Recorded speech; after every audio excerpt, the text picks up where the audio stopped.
we are back once again with another episode of the number one rated business show. We thank y'all so much for joining us. We got a great show for you today. We do. We talk about a lot of things like business, wealth, and riches. Which is a very important topic because a lot of folks, I think folks are really starting to feel where we are now. Because the government's been telling us, now we're not in a recession and all this other type of stuff is not happening. But everybody is starting to feel the impact of having to pay higher prices at the grocery store, having to pay more for gas. All our expenses are starting to go up. Utility bills are rising right along with everything else. So even though maybe we're not yet in the recession itself, but that inflation is really starting to impact folks. Because I know I'm paying a lot more for groceries and stuff like that. Well, you eating all that expensive stuff. I remember when a loaf of bread was only 10 cents. You old. But no, seriously, me personally, it's not something I used to pay attention to. But now, having to do the grocery shopping and this type of stuff, even a gallon of milk is like $6.93. It is. So just imagine if you're trying to feed a family of 3, 4, 5 different people, they paying over $1,000 a month just in groceries alone. You know the secret though? You take your cereal, you put some water in it. You don't know the difference, especially if you get that sugary cereal. But today we're going to have a conversation on wealth, on building multiple streams of income, creating generational wealth, which has become such a big topic amongst folks already. Everybody now is starting to think way past their lifetime, thinking about how do I leave something for my kids, kids. And I think it's just a poignant time to have this discussion. Yeah, you got to leave something for the kids. Stop being selfish. Buying yourself nice things, man, and then your kids going to struggle. But, we are, especially in our community, we're in such a different time now because we're no longer in the period of us struggling so much. You're starting to see, multiple generations of college graduates, people having great jobs and this type of stuff. So I think now is that great time to start to really, really start looking at, all right, how do we build that generational wealth in our community as well? Yeah, it is important, especially now that we have knowledge. And that's the difference. Because before, a lot of times we didn't have really knowledge because we modeled who we saw. Yeah. But now with the information out there, you've got the internet, you've got people that are sharing information, you've got summits, you've got places you can go to actually learn from people that know what they're talking about. And today I have an expert in creating wealth and generational wealth. Joining us in studio, Dr. Paul Crum. Welcome to the show today. Thank you so much. It's a pleasure to be here today. Thank you for coming because I hope you're going to teach us something about making money. I know what it is to go through a lot of money. Now, if you will, just share with us a little bit of your background because I know you just have an expansive history of entrepreneurship, investing. Tell folks just a little bit about yourself. Sure, I'd be glad to. And you're right, I have had a lot of experience, Kevin, because I've lived a long time and never been out of the business, and even at my age. But I started off as an entrepreneur myself and went through quite a learning curve. And then at some point, I moved to Atlanta because I thought that was the place that I could find my opportunities. And it was. I started off as here in the mobile home business and started that and franchised that. And that went well. But I decided that I wanted to be out of the retail business. I wanted to be where I could go find my clients. And that's why I got into the stock brokerage. Then I went into stocks, bonds, and insurance, and then we moved into the financial planning area, and I realized it needed also a structure. So a few of us put together a school of financial planning. Wow. And that grew to be large, even though I was just a small part, and became the first certified financial planner in the country. And that was many years ago, and today there are many of them, some 80 or 90,000, I understand. And from that place, I went into the investment banking field itself. Okay. And 3 of us, 4 partners, we put together an investment banking firm and started it, and we had, just like every entrepreneur, we had some ups and downs, but fortunately the trend line was good. So we went from starting off, and when I sold out, we had 1,200 financial planners in 37 states. Wow. And placed over $1 billion that year. the final year that I was in the business. So it's been a journey, but from that point, I went into helping companies go public or consulting with companies and helping them acquire capital. But my passion has always been, we live in the richest civilization that's ever existed. We have y'all said, more education, more information, more everything at hand, and yet we as a nation still have a large poverty part of our nation. We shouldn't have, but we do. And so that is part of the passion that I have. And at that point, I was in that business of consulting, had 6 clients that we were taking public.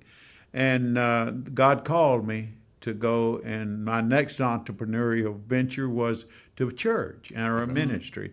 Now think about this, Jeff and Kevin. I left the business of mobile home because I wanted to get out of the retail business. And God put me right back into it. Nothing is more retail than a church, if you think about it. And not only a church, but a boutique church where people had to come looking for a particular type of ministry that we have. So that's a thumbnail of the high points. I could spend a lot of time talking about the low points too, because I know what it is to go broke. I know what it is to not make it happen. But that's why we're so passionate about wealth. And wealth is right. Wealth is a state of mind to start with, but wealth is riches is what you can accumulate, but wealth is what you leave, and that's your inheritance, your legacy. And so that's why when you were talking about children and grandchildren, you're leaving them wealth, which is not just money, but also knowledge and character and integrity and how to take advantage of that. So I appreciate this opportunity to be here with you today and look forward to us getting into this. Now, why do you think, because you just kind of hit on wealth being a mindset, why do you think the poverty mindset has been so ingrained in America? Because it's like poverty is the same, it's just the opposite. It's a mindset. And honestly, from what I found, coming from, a poor background and this type of thing, it's not really true. It's like there's no such thing as real poverty. It's just that mindset that you in thinking. And I understand how people can get caught up in, I need this right now, and you lose sight of the big vision and this type of thing. But why do you think that's just such a big thing in America? Well, there are a lot of reasons, and one reason is people don't have a vision. They don't have an awareness of where they want to go. There's a lot of entitlement, and part of that entitlement is in the fact that if I work hard, things will come to me. Well, if you don't work smart, that doesn't work that way. That's true. You have to know the principles. But a lot of it is instant. Like you said, I want it now and I want it to happen. And if a person has a plan and where they want to go, then they're able to have a desired results in mind, and that is their wealth. What do I want to leave? Why am I doing what I'm doing? Is it using my gifts? Am I passionate about it? And unfortunately, a lot of people have good intentions. They just don't have direction, and that's kind of what this wealth conference is about, is to help give direction to go with their intentions. And I love the point that you made about wealth and riches being different. Yeah. A lot of us look at wealth and riches as the same thing. As wealth is the big house, the big cars, but and the money, the bank account. But you touched on the fact that wealth is something that's passed on, but it's more than just money, and we confuse the two in a lot of cases. We do, and I have to speak a little biblically because Christ did talk about don't acquire riches. And he's not talking about assets. Now, that's like you're talking about, assets can be a good thing. We know that assets or money is amoral. It's what you do with it, what's your intention, and that's the wealth. Why am I doing this? And that's why people, if you'll notice, as they become billionaires, they suddenly, what am I going to do with this wealth? What am I, or riches, as we call it? I want to turn it into wealth. So they set up foundations. They began to think in terms of what am I leaving and what's it going to do beyond me? And I think that's the wealth part. How is it impactful? What's it going to make a difference? I think it's admirable to be able to accumulate, if you have good strategy, to accumulate wealth. You can accumulate wealth, but and riches are the attitude. You're right. Riches is something I do for me. Wow. It's out of my own ego, out of my own desire. Wealth is something I want to make a difference and use to make an impact. Now, do you see, like you were talking about these billionaires and, they give back and they have these good intentions. Have you seen in your journey that being something that they knew before they had the actual accumulated assets and riches? Or is it something that they gained as they became wealthier and now that they have abundance, they're giving back? It's a good question. And I would say that probably the latter, in that they've accumulated. What difference is it going to make? Am I going to leave a bunch of rich, spoiled kids? Am I going to make a difference? I mean, what's going to be the results of my hard work and my effort? So I think it comes as a conviction.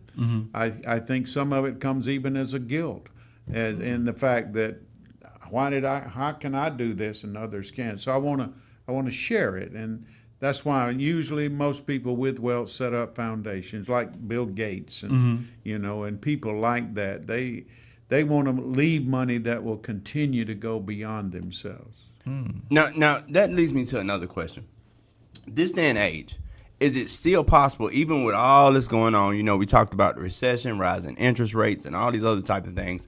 Is it still possible for someone right now to pick up and start to build wealth for themselves and the next generation? Good question, Kevin, and I appreciate you asking that.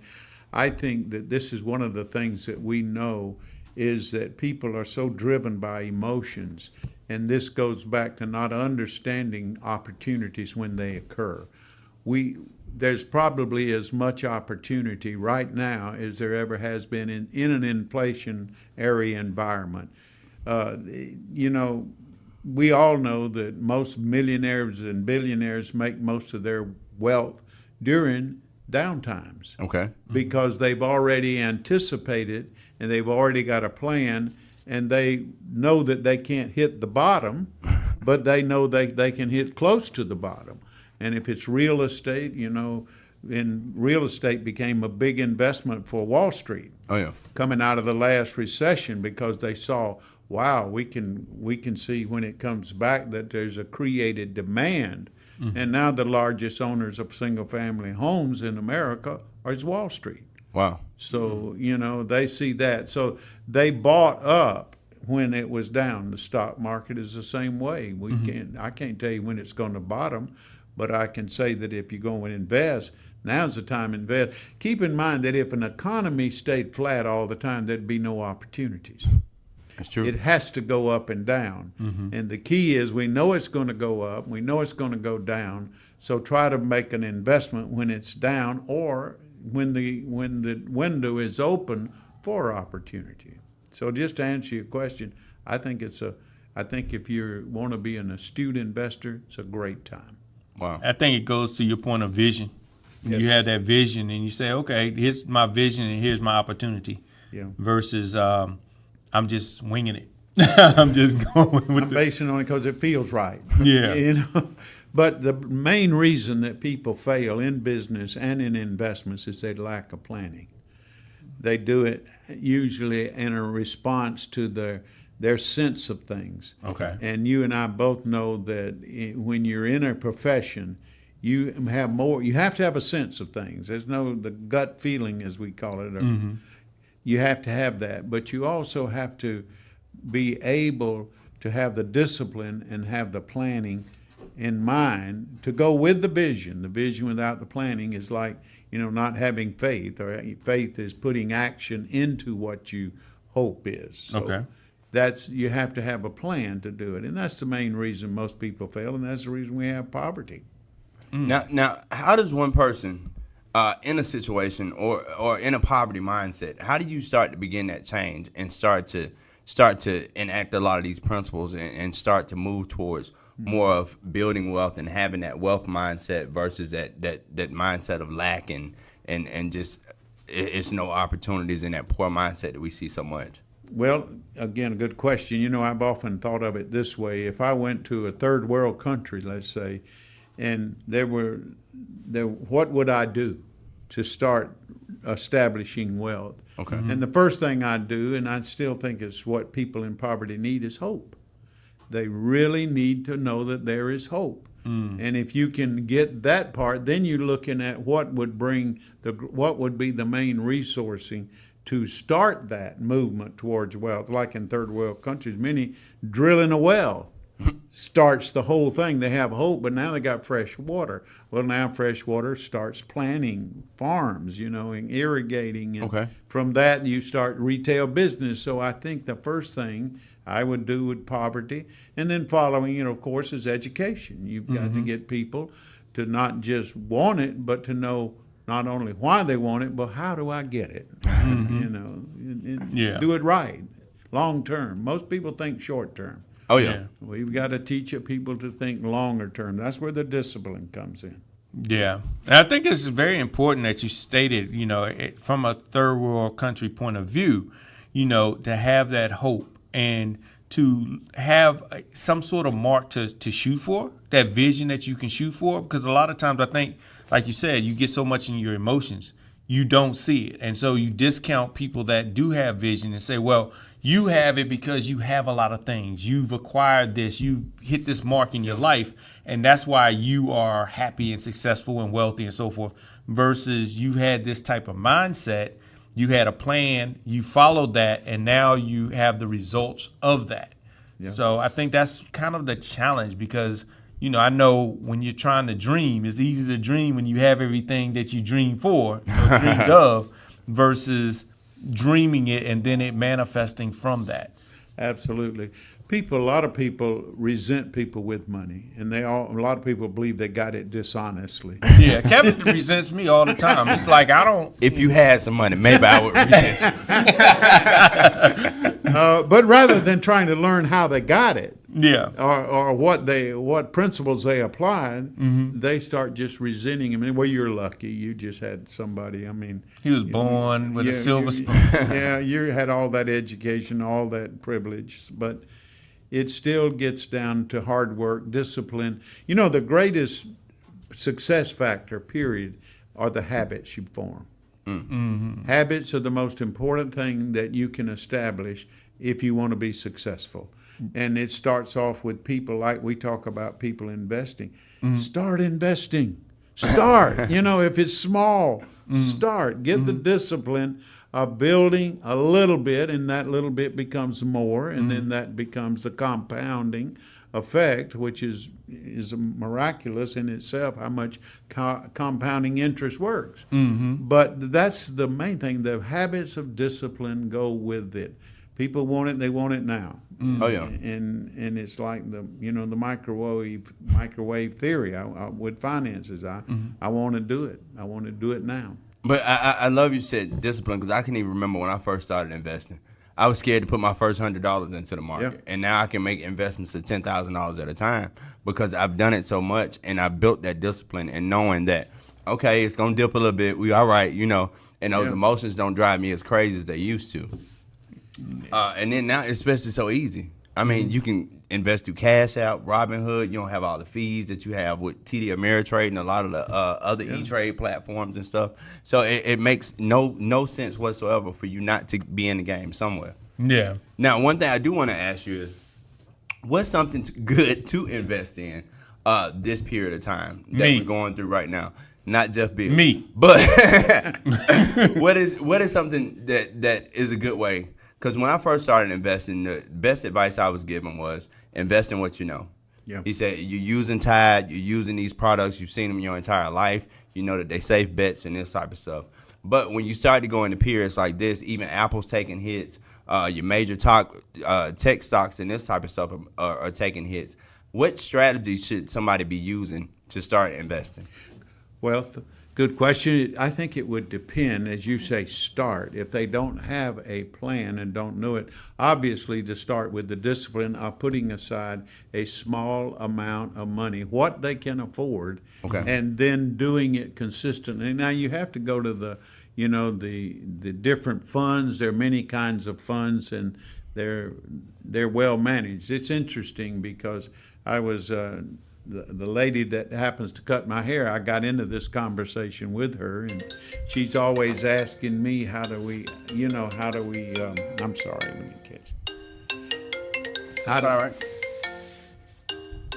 How do you invest?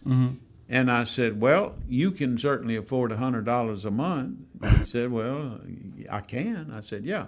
Now, one thing is, I'm going to give you the name of an investment advisor. Matter of fact, he'll be at the summit. He's he managed funds at the Wall Street level. Then he really wanted to help people. Okay. So he formed his own firm, and now that's how he helped.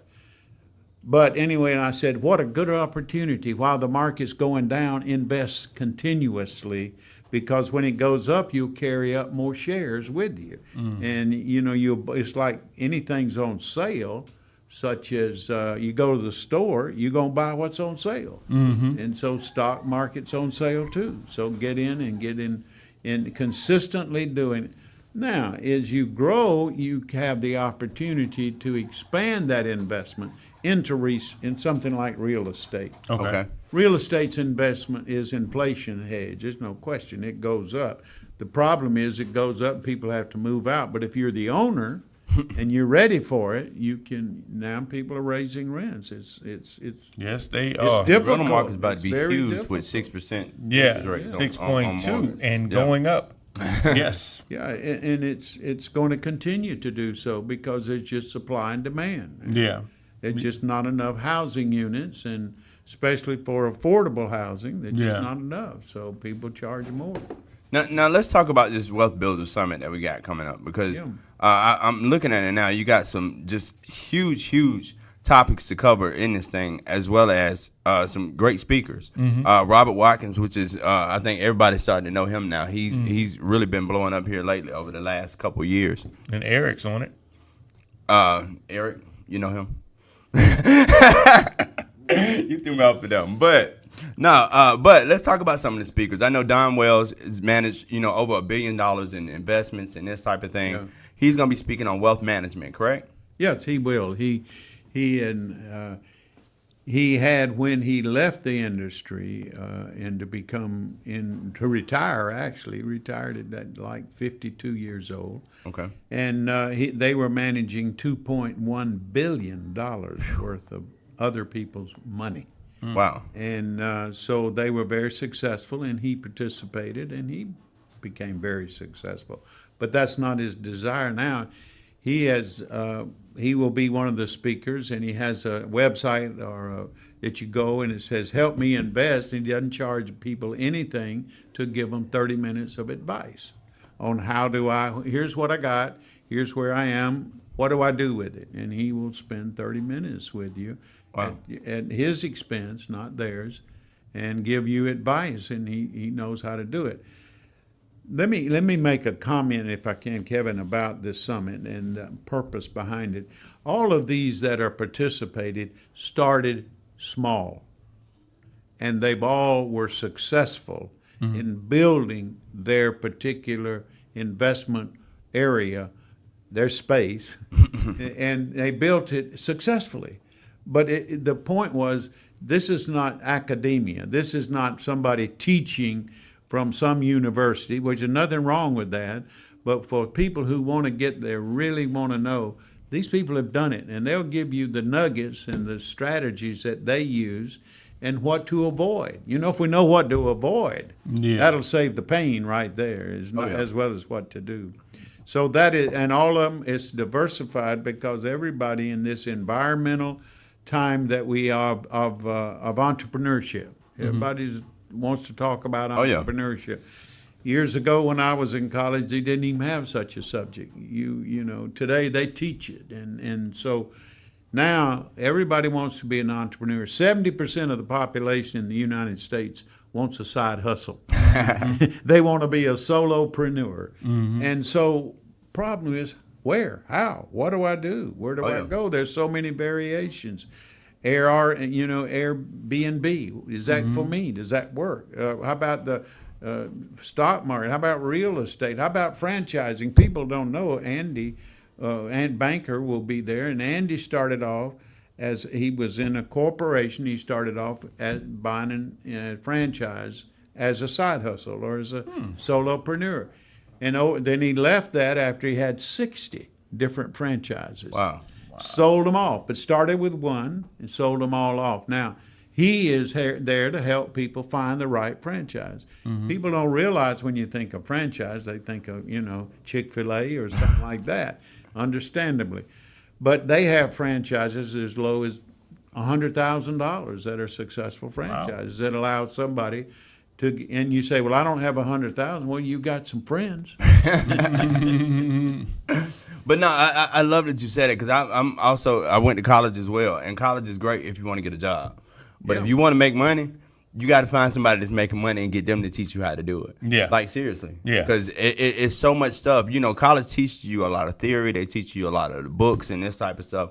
But they do not have the experience. Most professionals are not people that actually went out there and did it. Yeah. So they don't have that experience of saying, hey, don't do this, because if you do this, this is the result you're going to get. This is how you meet the right people and do the right things. And I love that you got Dr. Robert Watkins talking about networking and building relationships for the purpose of investing, because I think that's powerful. Because a lot of times people just try to get around people and they don't really understand the purpose of the relationship they're trying to get into. Absolutely. Yeah. And he will certainly be a good one. He started off himself in poverty as an orphan, and fortunately he was able to bring together. Just as a matter of a sidebar, in the last month he found his siblings that he didn't even know they existed. Wow. And just in the last month he has some 3 siblings that he didn't know. So my point is, you can't use that as an excuse. Yeah. You can use it as a motivation, like he did. It inspired him to aspire to be, to do something. Yeah.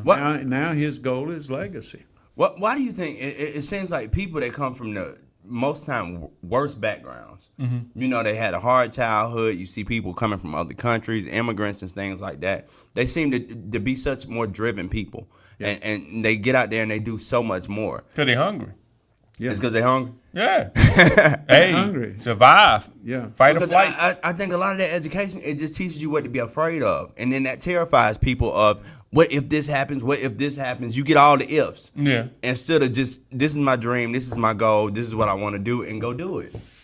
Well, you gotta have a dream too. Going back to that vision, you gotta have a dream. If you're sitting listening to people tell you what you should be doing, what you should be thinking, you don't have your own dream. You're just following the model, and so you're like, I don't even like. I mean, a lot of people go to college, and they do their 3, 4, 6 years of college, some 8, to find out they don't even like what they went to college for. And then they get out and they're like, well, I'm going to get this job because I didn't put so much money into it. I might as well.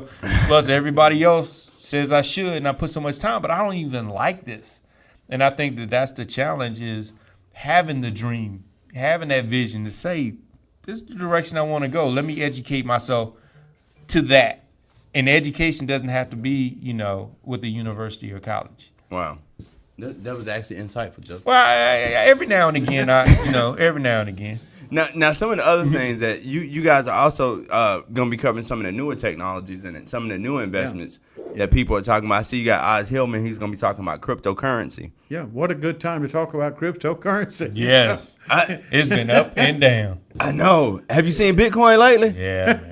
Well, how we go from 60 to 60,000 to 19? Oh, my goodness. Yeah. Yeah, it's a been good time. crazy. Is it a good time to run from it or get in it? Get in it. That's right. Yeah. I look at it as it's on sale. Well, it's on sale, and where do you go? Cryptocurrency is an absolute place with a lot of pitfalls in it. There's no question. There's a lot of sham, a lot of fraud, Oh, yeah. But again, that's part of what we want to do. Where do you go, as well as what do you do? Who do I trust? Most people would love to have a mentor in their life that really knows something. And the mentors are there if they see, like you were saying, that the passion is there to get out of where I am. A lot of people in poverty want to get out. Oh, yeah. Their drive is, I just don't want to be here. Mm-hmm. I'm going to do whatever it takes, if I have to build 3 jobs or 2 jobs or whatever I have to do to get beyond it. Yeah. But this is I've seen a lot of these wealth builders, like summits and seminars and stuff like that. And a lot of times you just get a bunch of famous people to come in and they, tell a few stories and Pitch stuff it. like that. But it's like with this one, it's so well thought out because you even got somebody to talk about risk assessment and how to analyze your risk and this type of stuff, because that's one of the biggest things that people get hung up on. I might lose this $1,000, instead of, hey, I can make $10,000 off this one investment. So I see you got Tony Brown. He's going to be talking about risk assessment.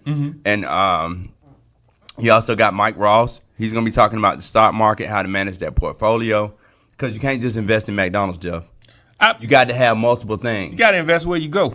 That's right. And again, what is it you want to do? Yeah, they need to pay me back for all them fries I done bought. Yeah, you may not want an Ace Hardware. That may be the last thing you want to do is count nuts and bolts. Yes.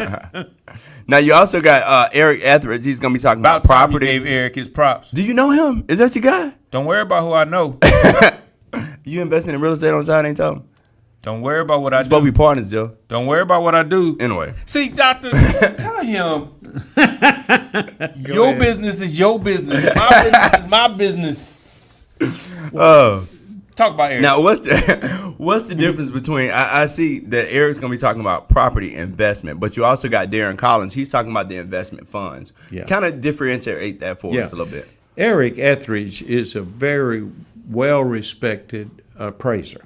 Okay. And out of that profession, he has bought and sold homes. Okay. He is what you call flipping houses, renting houses.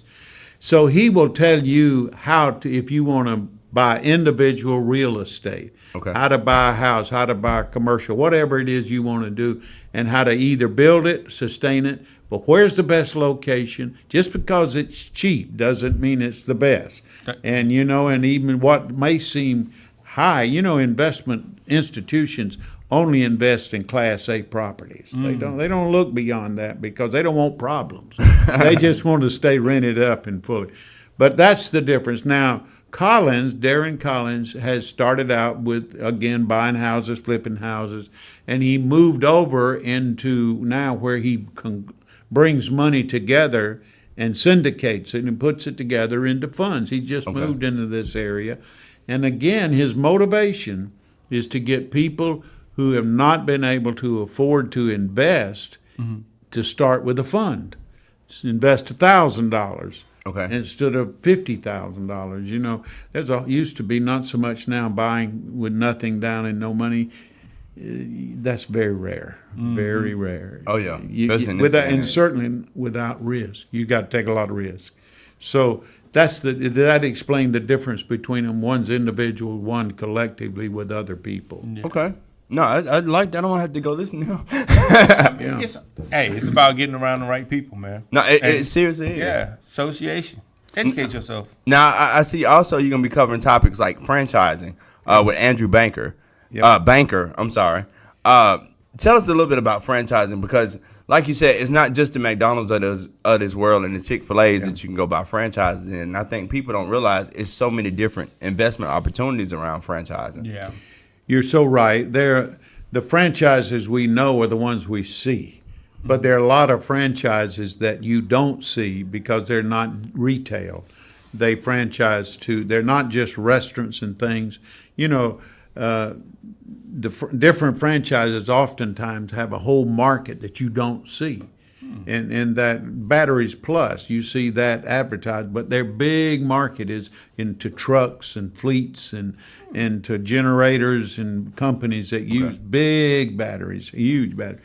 So that may be where you may see it where it fit for you if you go in and say, I really don't want to sit in a little store all day. That's just not my thing. But I really would like to call on big companies and sell. For example, a lot of franchises, thousands of them out there. The key is which one works for me. And that's what Andy's going to give you guidelines about. And he's been successful in it. But I want to make a point that you made.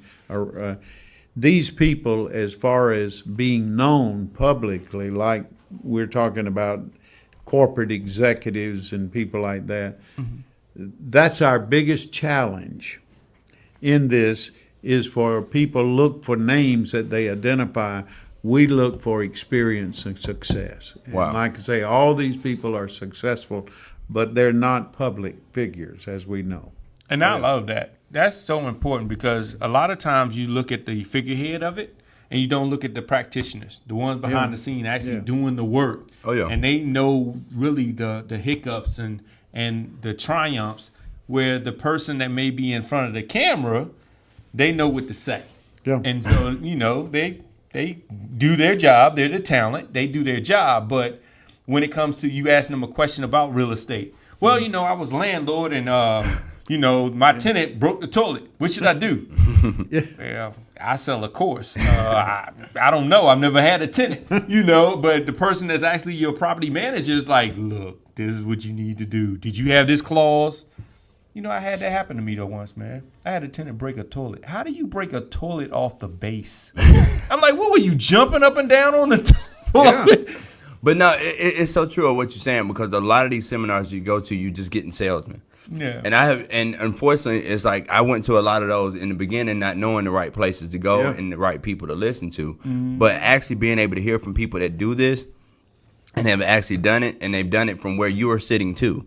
I've done this from zero and been able to build myself. I think that's the most invaluable thing in the world. And they want to give you this. This is in their heart, to see people grow. They want to see, they quite frankly want to see the church rise up and be successful, if you will. Yeah. Now you're also going to be covering Airbnbs, which I love that, because that's the young generation there. That's the new real estate investing for a lot of young folks. Because you see a lot of folks flipping their own apartments and this type of stuff, subletting. We used to call it subletting. Yeah, Airbnb. Now it's Airbnb. So Randy Wells is going to be talking about the keys to success in Airbnb. Why is that such an important topic for a seminar like this? Well, there's a lot of interest in it, like you said, and Randy was one that started off, and he still is an engineer in a corporation. But like you also said, it may have been you, Jeff, that talked about the fact that even though we may work successfully in a corporation, I want to do my own thing. I just have either that desire or want to create something for children or something, or your legacy, whatever you want to call it. Well, that's what he did, and he started and he added 1, then 2, then 3, then 4, and he continued to grow it up, and he still works with a large major corporation. But he's getting ready, I think, to go forward. Now, he will tell you what he learned. Okay. That wasn't in the book. Most time it's not. Most of the time it's not. And that's changed a lot over the last 5 years. People got into it and they found that, it wasn't as profitable or it wasn't as safe. But a lot of that he can tell you the nuts and bolts. And believe me, if you can avoid those things, if somebody will tell you what to avoid, again, that's just as important as what to do. I tell people that stuff all the time. That's why we so good at marketing, because it's simple fact. I know it's in the book, but I'm gonna tell you what's worked, because we've done this with businesses, and we've more importantly failed doing some of that stuff. So we know what's gonna work, what's the impact to it, and when you can sit down with people like that, I'm telling you, the information that you get is invaluable. A mentor told me something that was very impactful. He said, if you have somebody that's telling you what to do that's never failed, run. He's like, just be transparent. If they fail several times, then they can tell you from true life experiences what to do and what not to do. But if you got somebody like, hey, everything I've done worked. Run. Now, lastly, you got John and Don White. They're going to be talking about strategic planning, creating a plan for your success, which I think is very important. That hits back on where we started the conversation from, is having that plan. So this is really a complete, wealth builder strategy that you can come in just from zero and get started and get all the way to the finish line, huh? It is, and the Whites are very people oriented. She has her PhD and they're both very educated, but their heart is to really help people. And so what they do, they're being the host. We have, I know at the ministry, we have a marketplace division, and they head that up. And what they do is help mentor these people. Once you've made a directional choice, they will help you they will make through contacts. They come together and connect you with people who can give you answers, and it's as a ministry to them. So they maintain the ongoing opportunities to keep learning. Now let's talk a little bit about the experience for people that's going to come out to this event. It's a 2-day event, right? Right. And tell us just a little bit about what we should expect when we get there. Well, as one of the things is all of the speakers will be not only speaking or presenting, but they'll be available. We've made it aware where if you really have an interest in one of these, let's say franchising, then Andy Banker will be there to talk to you about it. So that's one thing. It's not it won't be a large convention. There will be approximately 100 people there attending. You've got a wide diversity. So we set it up so that people don't get just one subject. You get a flavor of all of the different diversified opportunities, and then you kind of decide where you want to dig in a little deeper. Okay. And that was the intent, so that it wasn't all superficial, but and if I'm not interested in real estate, I don't want to sit there and listen to it all day. You know, I mean, that's just not what I want. But I can listen to it for 30, 45 minutes. Now, if I want to, I can go get deeper into real estate. What kind of real estate? How do I get started? And then you say, well, where is, I think I want to do this. Where's the financing? I want to start my own business. Well, that's where Robert comes in, and he will help you get the funding. They fund business. They have connections. That was the business I was in for 25 years, was funding businesses, investments. So we've got knowledge. I can tell you what to do to get the money. I'm not in the business anymore, but I know what venture capital people look for and investors and what kind of investor you need. And listen, there's so many more ways to do it today than there used to be because of the internet. That's changed everything we know. That access, that's worth the ticket price alone. Yeah. You know what I'm saying? Because I've seen Grant Cardone charge $10,000 to sit here at his table for lunch. Yeah. But just to be around that person, be able to ask your own questions to him, having that access to that speaker is like I say, it becomes invaluable. Yeah, they're not selling you anything. They just want to help you. Yeah. Now I see that you already instituted a discount, so you can get tickets as low as $89 to come. Even you can come, Jeff. Poverty is a mindset, and you're not going to deflect your poverty mindset on me. Now you got a couple different packages here. I see that people can join this thing virtually, so you can attend from the comfort of your own home, or you come out to the event and actually get a chance to be in the same room with a lot of these people. And that's a lot of times people discount the power of actually being in the room versus that virtual. I hate virtual. I gotta be honest, but the power of being in that room to sit next to like-minded individuals that's learning the same thing that you're learning, that in itself is a value. Because you never know, you might meet the right person there, and now you got your partner, or you got somebody that you can partner up with and start doing some of the stuff that you're sitting there learning together. And like Dr. Watkins will speak about networking. There you go. Yeah. Yep. And how do you network with the right people? A lot of people know how to network, but they're not very strategic with it. Yeah. They just out there networking. So that's exactly right, Kevin. It is a time for people to be able to connect. People want a connection, not just for the moment, but the ongoing. But one of the things that when you are with somebody like that, they can ask you some questions. Not only you asking them, but they can ask you some pertinent questions that will help you understand more clearly who you are, because they're used to that. Wow. Now, there's also an upgraded VIP ticket as well. Yep. So what does the VIP get you?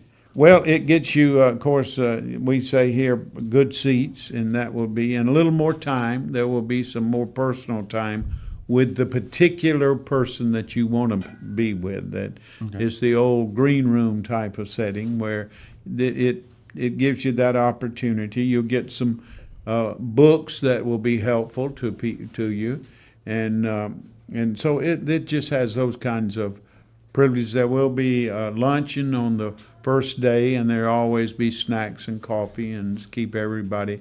And the reason we're providing the lunch is the fact that we want people not have to go look for it. The place that we're having it at the Forsyth County Conference Center is very well equipped, and that's why we're trying to put it in a site where people will know it's in business environment, not a church environment, but a business environment. Now let's once again. This is October 5th and 6th. Yes. What time are we gonna be getting started? We're going to start at 9 o'clock, and like most business conferences, we'll end at 4:30. Okay.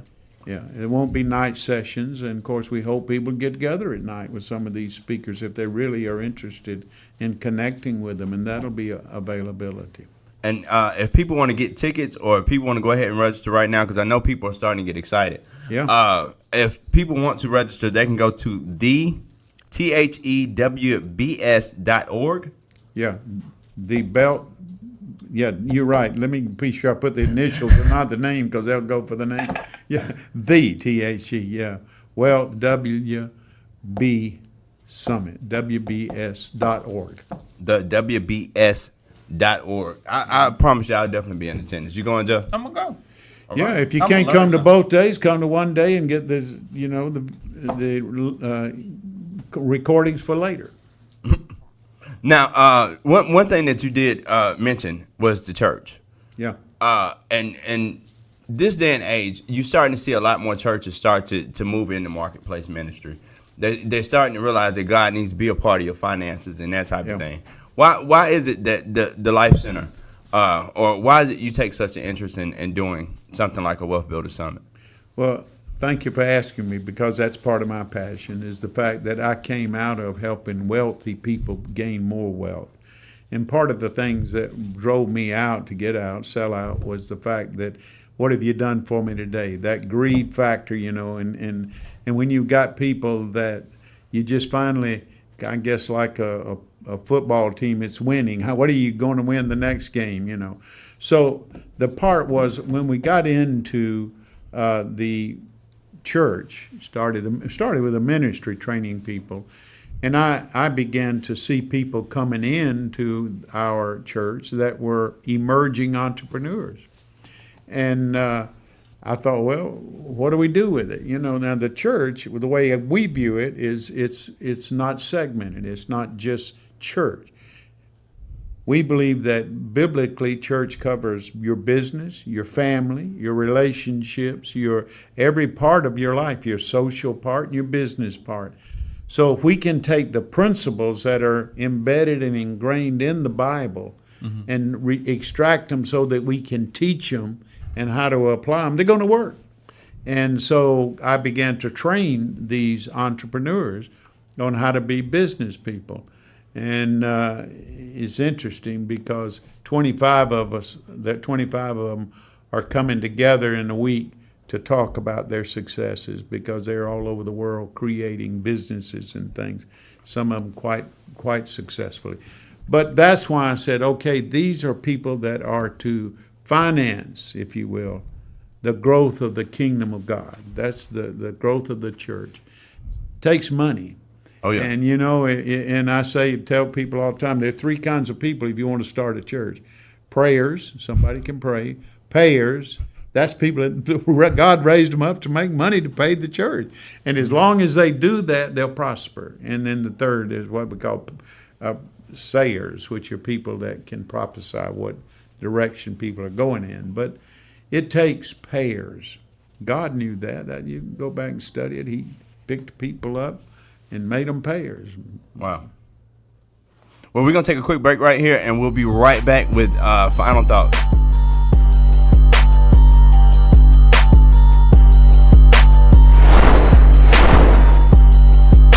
And we are back. It has been a great episode. Yeah, man. Learned a lot. Really. I always learn, Kevin. I know you always learn from me. It's cool, though. But we definitely want to get final thoughts. And just, what's your final thoughts for today, Joe? My final thoughts is, I got a cryptocurrency coming out. You need to invest. I got a franchise coming out. You need to invest. Dr. Crumb's going to be my advisor. He's going to be on my board. Yes. Dr. Crum, your final thoughts for today. Well, I appreciate it, being here and having this opportunity. But, we want you to know how to use the gift God's given you. Everybody has a gift. And if they can find that gift, and part of that gift is being successful. And so we want to help you find a handle. Everybody needs a handle, you got to have a tool. And so we help you find the right tools and the right handle for you to do that. And we brought in what I consider very capable, qualified people to teach what it is that they do. And if it appeals to you, you think that's your gift, then pursue it. Whether it's, like I say, a side hustle, or whether you're a solopreneur, whether it's an extended hobby, you make that choice. But it might grow up and be a big business for you, you know.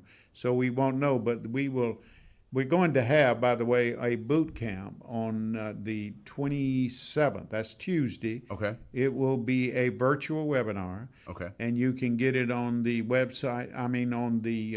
on the YouTube. Okay. And you'll be able to get it also in other areas of social media that are available. But what my point is, we will have an exposure of these gifted people. We'll be talking, and you can get a flavor of who they are, find out a little bit about why you should come and listen to them and hear their heart. And I want to encourage people now. We do want to see you at the conference itself, or the summit. Mm-hmm. We really would love to meet you personally and get to know you and to, encourage you all that we can.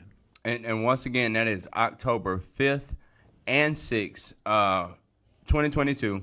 And we're getting started at what, 8:30? Yeah, I'd need to be there at 8:30, yes. We'll start officially at 9 o'clock, but we will have some snacks and things for people to be ready. You got to make sure you say the snacks part. Yeah. We're going to have snacks and breakfast because Kevin will show up at like 10 o'clock, 10:30 and be like, I overslept. But when you said snacks, he'd be like, a little something to keep you going. Yeah, I don't know what it might be, but it'll be good. So tickets are on sale now, so people can register right here at thewbs.org. That's right. And tickets starting at as low as $89. Exactly. So it's a low entry level. Anybody can get in, and I promise you, the investment that small investment, what you can make from it, I'm telling you, it's tremendous. Tremendous. So thank you so much for joining us today. It has been another awesome episode of the Number One Rated Business Show. We got the workshop, the boot camp coming up September 27th. You'll be able to get that on Facebook. You'll be able to get it on YouTube. And what we'll do is we'll put in the links in the description of the video so everybody can get a chance to join onto either the free boot camp and definitely get registered to be a part of the Wealth Builder Summit. And it's starting at 8:30. If you can be at your job on time, you can start your career and your business on time. Very good. Very good. Well, ladies and gentlemen, once again, it has been another great episode of the Number One Rated Business Show. We out. We out, man. Oh, yeah, you got to give him the handle. Number One Rated Business Show on social media. Oh, yeah. And then, he always going to tell you where he's at. Well, y'all can follow me at I am KC Pride on Instagram. And you can follow me at Mr. Marketology on everything. And where can people get more information online for the Life Center? Yeah, the Life Center, they go on the website for it. Google it up or go on the website, Life Center in Atlanta.org. All right. So LifeCenter.org. So, and then also they can get information about the Wealth Builder Summit there as well. Sure. All right. Absolutely. And I would like to apologize to Eric because KC didn't want to let him shine. We're going to have Eric on. That's what we're going to do. I was just trying to keep you on point. I didn't know you knew Eric. It's not about Let who I know. these folks go home. It's not about who I know. We are out.